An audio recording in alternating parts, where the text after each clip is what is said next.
fake virtual show of hands, who here is being asked by their bosses to do more with less? I assume that's everybody. Is there anybody who's like, oh, God, I've got too much money. I got too many resources. The headcount too much. Of course not.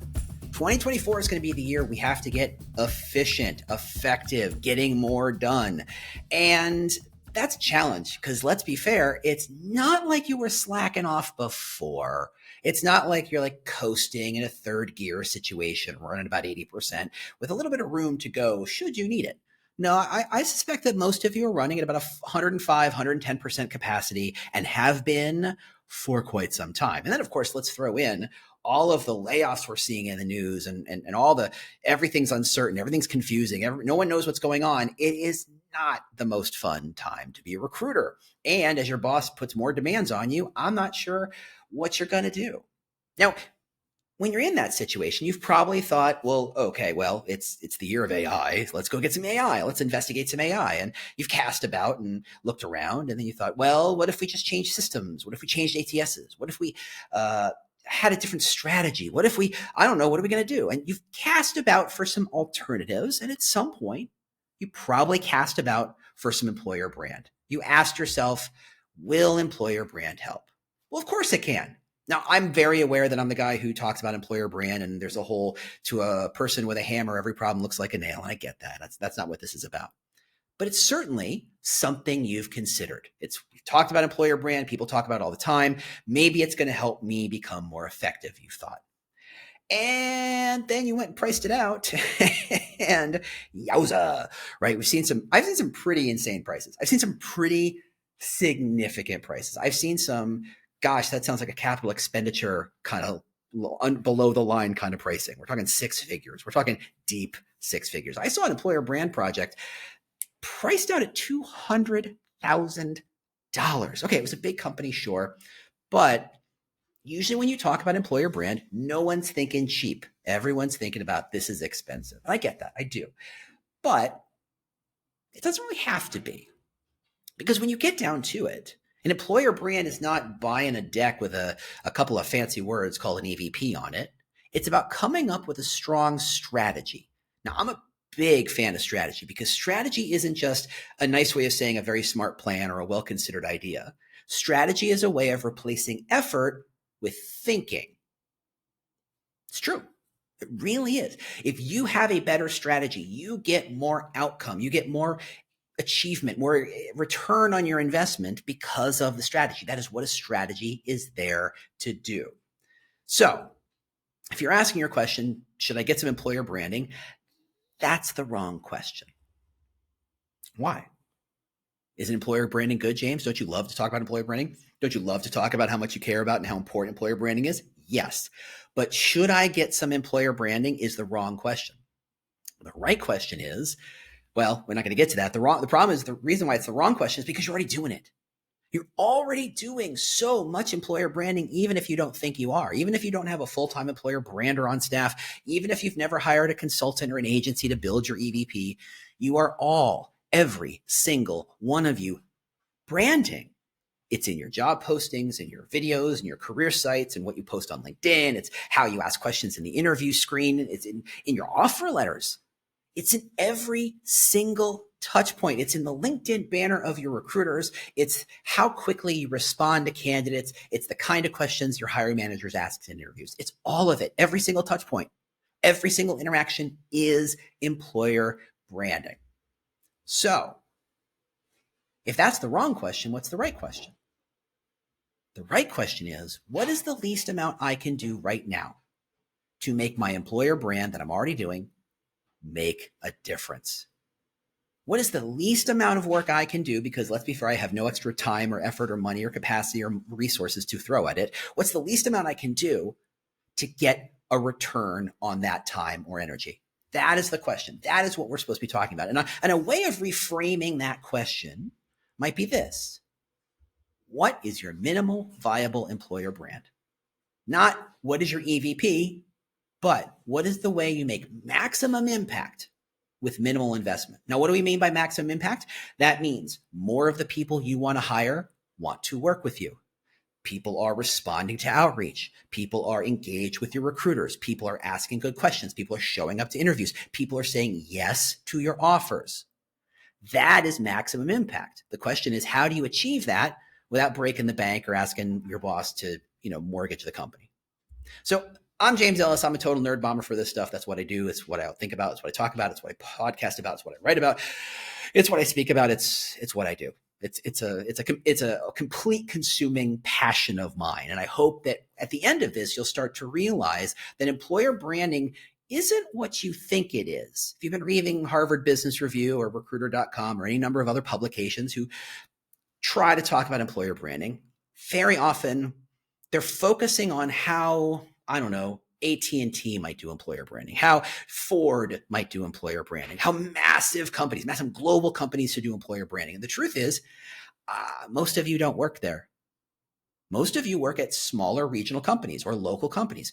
Even if you work at a larger company, you don't have 400 recruiters. Very few companies have those kinds of resources. And thinking about employer branding as a big company would misses opportunities that you can take advantage of. So if we're trying to think about how to do this differently, the smart move is to look at different ideas. Look outside recruiting for good ideas. And what I want to do here is look at what a product manager or a product marketer might say or do. What they would do is they're taught from day one about the concept of a minimal viable product, meaning you want to build a car. Cool. I got crazy ideas for how we're going to build this amazing car. Cool.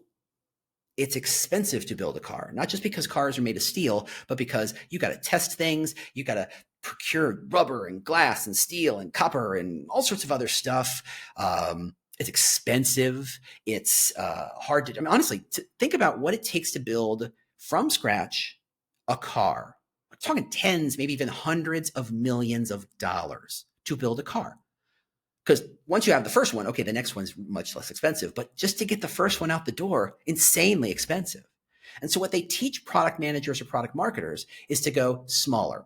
What is the viable product we can sell? The smallest one that still fulfills the goal. Now, in the case of a car, the goal is not to drive a Ferrari. The goal is to get from point A to point B. So if you think smaller, you might think motorcycle. It's got an engine, it's got a power source, it's got wheels, it's got steering, it's got chassis. It's a car, just less stuff. It's still going to get you from point A to point B. Thinking smaller, you've got a bicycle. You've got, steering, chassis, wheels, power system, right? Even though it's your legs. Smaller still, scooters, wheels, chassis, steering, power system. Skateboard, wheels, chassis, steering system, power. It's going to get you from point A to point B. The value of a skateboard being you can build a prototype and you can build a sellable prototype in your garage for probably what you got on your credit card right now. It's a much more achievable thing. So if we take that thinking and apply it to employer branding, well, we have to start by what are we trying to achieve? What is a typical employer brand? What does the car look like, right? It's an EVP. It's a bunch of brand pillars and some strategy and some localization, some activation, some content development. You've got all this content calendaring and scheduling and planning. You got to develop it, create it, edit, schedule, all that stuff. You got to have a launch plan. You probably got to buy some swag, right? You got to train people on it, like recruiters and hiring managers. You've got metrics to make sure it works. This suddenly makes sense why it might be $200,000. That's a lot. No joke. That is a lot of work and therefore a lot of money. So if that's the car, how do we get to a model where we think smaller? And the way you get to that idea is to say, how do we remove as much of the infrastructure that still allows us to get to the goal?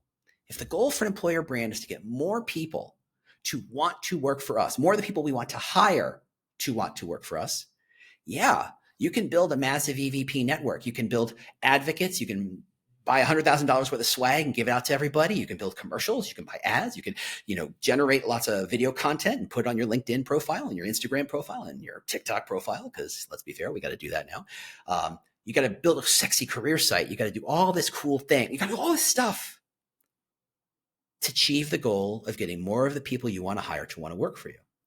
But if you have to do it for less, and keeping that goal in mind, what would it be? And suddenly the math changes because we understand that the value we're trying to do is to get more of these people to want to work for us, but we've lowered the cost significantly. That's what we're trying to achieve. The only way a minimal viable employer brand works is by studying and understanding and defining the value, the top of that equation, because we know we can squeeze the cost down probably, but if we don't know the value of it, none of this matters. And that's a big problem with a lot of EVP projects and employer brand projects.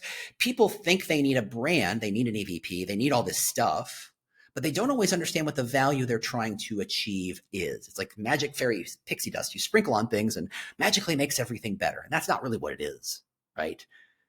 So what's the value? What's the thing we're trying to achieve? Again, the purpose of an employer brand is to get more qualified candidates, the people we want to hire, to choose us, and here's the twist, over others.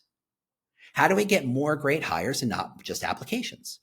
Now, there's a phrase here that doesn't get said very often, and I want to underline it. And that is, it's not about getting qualified candidates to think that we're a great place to work or a wonderful place to work or a positive place to work or a delightful place to work or a diverse place to work or anything like that. It's to get those amazing, talented people to choose us over other available options. Why choose your company over Facebook? Why choose your company over Bob's Big House of Data Science? Why? Why? Because that's what hiring is. It's getting a candidate to understand their options, to understand what's available to them, and having them choose one. Because recruiting is functionally a zero-sum game. If they choose Facebook, they can't choose you as well. So if Facebook gets them, they're gone. You're gone. You don't get to them. So the goal is to get them to choose you. So how do we make them make that choice? Well, there's a pretty straightforward model here. You start by creating awareness. You differentiate yourself relative to others so they can see how you're not the same as everybody else. And then that differentiation leads to desire. They want to work for you. How do you make that happen? Well, you look below the line and you say, okay, what's the thing you got to do? To get awareness, you got to get people's attention. You got to be out in the market. You got to be out there saying something that they're going to pay attention to, something they might even remember. Suddenly, your work with us ads, suddenly you understand why they're not working for you. Just a thought. And once they're aware of you, you have to establish and define exactly how you're not like other companies. What makes you different? Are you yet another soap or detergent in Target's detergent aisle? Do I want Tide or do I want All or do I want Era? Or that one has Oxy something in it. That one's a red bottle. That one's got a nice pour spout. How do you choose? Well, you choose on price. Because when all the options look exactly the same, the only thing left is to choose on price. And that's not going to serve you unless you happen to be the company that just prints money all day long, and chances are it isn't. So you have to create a differentiation you have to really clue in and focus on that differentiation. What makes you special? So once you've established how you're different, you have to prove that difference. It's easy to say, we're different. It's easy to make that claim. It's easy to say, we're the best company to work for ever. I just said it. It took me no calories whatsoever. But the problem is most companies just say, oh yeah, we're a wonderful place to work. And they leave it there. They don't prove it. And the way you prove it is to lean into that difference, is to take that difference, the thing that makes you unusual, interesting, engaging, and show a lot of stories around it, a lot of proof points. What are the programs in place to make that real? How much money does your company spend to make that real? Bring me testimonials and stories of people who do that work to say, yep, that's true. This is what's happening. That is the means by which you go from no one wants to work for us to having an audience of qualified people, talented people who want to choose you over other companies. That's the model. Now, the problem is, most companies they buy ads. They post their things on LinkedIn. They say Happy Thanksgiving. They say Happy Veterans Day. They don't say anything different. They say we're hiring. So I guess technically people become aware of them, but they're not saying anything different. And if you're not saying anything different, how can people choose you? The less you say something different, the more you are a commodity. It's like the difference between grocery brand sugar and Domino's sugar. Is there a difference other than price and packaging? Is there? It's sugar, it's a commodity. And that's really how most companies present themselves. Hey, we're a company, we have paychecks. Cool, good for you. So does everybody else. We have insurance. Again, everybody does in North America and in Europe, it's different. Hey, we have vacation time. Yes, of course you do. That's it. That's all they say. They slap on some logos, they slap on some awards they might have won and paid for, and say that's why we're a wonderful place to work. It's not going to get the job done. It's not creating differentiation, and it's definitely not creating desire. So how do you make this happen? Everything comes from focus. Don't say all the wonderful reasons why you're a wonderful company. Focus on the thing or things that only you can talk about, that only you can prove. If I asked a recruiter, anybody who's good at what they do, can you name 100 reasons why someone would choose your company? The answer is almost always, of course. That's what recruiters do. They sell the company, they explain the company, they position the company. This is why you should choose us. This is why it's an interesting company to work for. They have a laundry list of wonderful reasons why you're a great place. But if I compare that recruiter's list from a recruiter in a similar company's list, you're going to find that 99% of those things are the same. Hey, we have a great culture. Everybody says that. Hey, we have great benefits. Of course you do. They're not creating differentiation. But once you understand what makes you different and you focus on it, suddenly you can create desire. Now, the nice thing is focus is cheap. Heck, it's probably free for most people. But that doesn't mean it's easy. And that's where the rub is. Because what you're trying to do is create what's referred to as a differentiated value. It's not a this is why we're great. It's about this is why people choose us. This is how you go from sugar to Nike versus Adidas. Technically, they are both great athletic shoes. But some of you love Nikes and some of you love Adidas's. You desire those brands. A 10% increase in price for the company that you love, the brand that you love, will not keep you from buying them. It's not about the price point. It's about you've connected and you found something different about that brand of shoe that matters to you. Maybe Nike's ads about how everybody's an athlete really resonates with you. Great. That's what they were there for. That's what their entire purpose was. Maybe you're a big soccer fan and you love the fact that Messi wears Adidas shoes. Great. That's what they pay him for. They're trying to create a differentiated value. Not why those shoes are great, because you could come up with all sorts of reasons why both shoes are great. But in the end, you choose one. And why? That is what makes this brand work. The game is called isolation and amplification. Taking that list of 100 things that a recruiter might say is great about you and isolating the things that make you unique. This is the core of any branding project. Employer branding, consumer branding, investor relation branding, doesn't matter. Isolate what makes you different, and then you amplify it. And that means getting intentional. You don't just trip over what makes you great. You don't just, oh yeah, sure, it's whatever. You have to be very, very focused. And that's why companies spend a lot of money researching other companies, comparing you to other companies, identifying, okay, if everybody's talking, let's take pharma or biotech, everybody's talking about how much their work saves lives and is incredibly innovative. Your work saying you save lives and you're innovative doesn't stand out. It doesn't create a difference.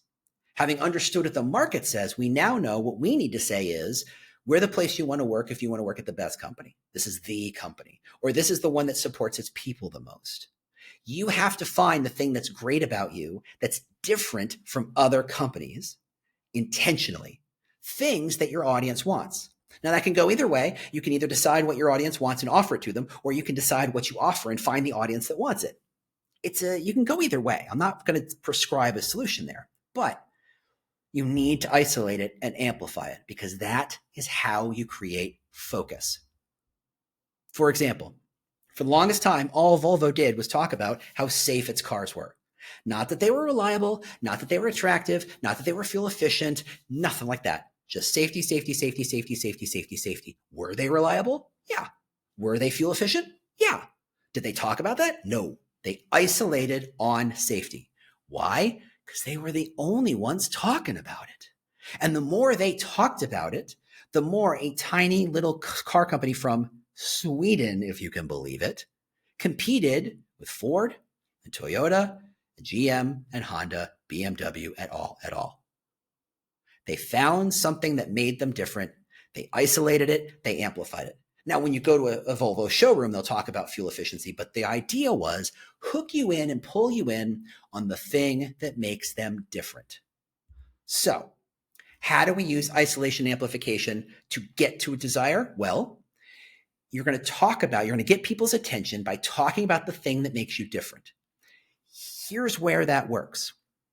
If you're selling detergent and your ad is, we get clothes clean, that is not creating a differentiated value. There's no isolation of anything specific. Amplify it all you want because every other company can say the same thing. If you say, not only will our detergent get your clothes clean, but will make them smell better, and you're the only one talking about smells, okay, you have found something different. What happens is people who want their clothes to smell better will hear that message and be like, ooh, I'm interested. They'll start to lean in. They'll become aware of you. So now really define what does that mean? It smells good. What does good mean? Oh, it smells like lavender and vetiver or whatever. I don't know. I'm not a perfumist or whatever that is. But you can define, hey, we have these varieties of smells, and they're not just vanilla. These are very complicated adult, very cosmopolitan smells. When you smell them, you'll feel like you're in a very expensive hotel. I don't know. But people who care about that will be like, oh, wow, that's different. That's interesting. Then you prove that difference. You prove how you have, here, let me show you our 10 top scents and how they're not birthday cake, but instead something very complicated, something very interesting. It's like, oh, I've never smelled that before. That sounds interesting. I'm intrigued. I want that. That is how you use the isolation of your differentiated value to go from awareness to differentiation to desire. Now, here's the kicker. Is free. None of anything I've said is something you have to pay for. It is something you can do on your own. And having done it, it will create value. You will have manifested value from thin air simply by defining your differentiated value and isolating it and communicating it out well. You're already out there communicating. We've already defined that you're doing employer branding. You already have stuff on your job postings and your career sites and your videos and all that stuff. But once you identify what makes you special, magical, unique, and different, the reason why people choose you, and you embed it in all those things, which shouldn't cost you any money, you already wrote them, so rewrite them. Suddenly, the people who want that thing see you as different from every other company, and they're more attracted to what you have to say. Suddenly, it's a lot easier to ask people to apply. Suddenly, it's a lot easier to get candidates to say, yes, I'd like to do an interview. Yes, I'd like to accept that offer. You've created value just by thinking through strategically. So that's a lot of words. And I talk fast, so there you go. So how do you make it happen? What do you do on Monday? Let's assume the week is done. You got a lot of other presentations to go to. Some of them are going to be absolutely mind-blowing. But what are you going to do Monday when you start? Well, let's talk about that. First, you have to define your differentiated value. What is something that your audience wants? What is something they care about? Not all audiences are the same. Some audiences want you to make them famous. Some audiences want you to pay them as much as humanly possible. Some audiences want to feel like they have the best support system in the world. Some audiences want you to get out of their way so that they can do their best possible work. Those audiences, and many more, are different from one another. So who do you want to talk to, and what do they want to hear? Once you understand who you want to talk to, when you've done the legwork of figuring out why that audience is interesting and engaging, what they care about, then you have to look inward and say, what stories can we tell about us that connect with that thing that they want? Then you have to figure out, how do you prove those claims? If you say, we're the company that supports our people a lot, great. Good, fantastic. If you're in a law firm, that sounds like a pretty strong differentiated value you could leverage. If you're in an early stage startup, for SaaS startup, where they seem like everybody gets a lot of $1 billion worth of benefits these days, that's a harder thing to prove. But it doesn't mean it's not less valuable. You just need to do more work proving it. Once you understand what that thing is, then you have to amplify it. And that means, excuse me, every single thing that you say, that you publish, that you post, that you share has to connect to that idea. It has to establish that frame of how you're different. It has to prove that frame of how you're different. And it has to further the belief that, of course, this is the place I go to if I want X. Of course, Volvo is a great place to go if I want a safe company. Of course, Nike is a great shoe if I want to turn myself into an athlete. Of course, there's no question of it. You're proving your point. Is it the only way you're amazing? No. It is the intentional way you define your difference so that the candidate says, I get what you're about, I want that. Or I get what you're about and I don't want that, and that's fine too. But ultimately, the goal is to find the audience that cares about what you offer. Then you amplify it. Generate more awareness, generate more interest, prove the claim. Make sure it's on every single LinkedIn post. Make sure it's the headline in your job posting and probably 2 or 3 bullets in the job posting too.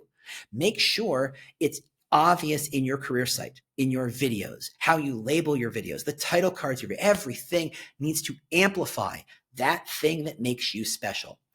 Now, amplification is not the same as repeating yourself. You are not minor birds. You are not parrots. You're not just there to say, we're great, we're great, we're great. It's not about that. I mean, if that worked, I could simply say, pay me, pay me, pay me, and you'd all just send me money. It doesn't work that way. What you have to do is say, if we understand our differentiated value, let's say it's support. We support our people better than anybody else. You don't just say support, support, support, support. You don't just make sure and measure how many times you use the word support in your job posting, in your career site, in your LinkedIn post, your Instagram posts, and whatnot. It's not how it works. You think about the word support and you think, what does support mean to our audience? In what way would they feel supported? Do they feel supported because their boss wants them to succeed? Or do they feel supported because there's an amazing program where we take 2 weeks off every year so that everybody can take nice long vacations without worrying about a pile of work when they get home? Which is it? Is it both? That's what I mean. Take this idea of how you're different and find all the different ways that is true. Find all the different ways someone feels that that's true. If I say I am an innovative company and I look at your ATS and I'm using one of those ATSs, you know what I'm talking about. You all know what I'm talking about. If I see one of those ATSs, I don't believe you're innovative anymore. Your claim must be DNA level true. It must be buried inside of every single choice you make, every single element you have, every single way you communicate, even if some of those ways you communicate are automated by your ATS. Yes, I said it. Hear it. A minimal, viable employer brand is just enough branding so that the people we actually care about choose us. It is not a $200,000 project per se. It is not a capital investment per se. It is thinking about your particular situation, your particular company, whether it's 20 people or 20,000 people, and saying, what are the small changes we can make today that reinforce our differentiated value so that it's crystal clear why people choose or don't choose us. And then we turn up the volume with stuff we're already doing. That is how every single company can build a minimal, viable, and useful and effective employer brand.